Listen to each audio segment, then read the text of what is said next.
Nasawi ang dalawang binatilyo matapos masangkot sa malagim na aksidente sa pambansang lansangan sa barangay Sagat, Cordon, Isabela pasado alas 7:30 ng umaga nitong Martes, Mayo 12. Klinika D3 Bio, nagaprotekta batok sa hypertension. Klinika D3 Bio.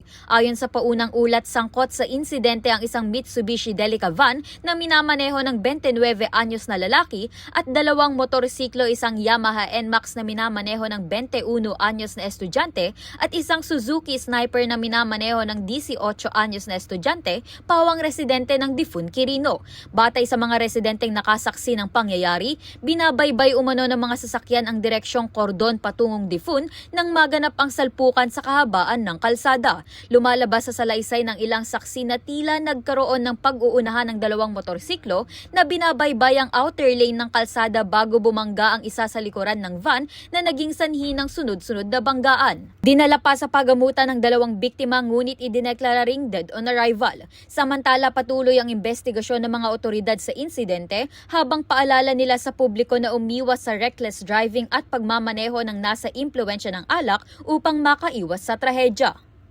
Mula rito sa News Center ng K5 News FM Santiago, ako si K5 Myla Balinan para sa Impilang Kampiyon, K5 News FM. Klinika D3 Bio, nagaprotekta batok sa hypertension. Klinika D3 Bio.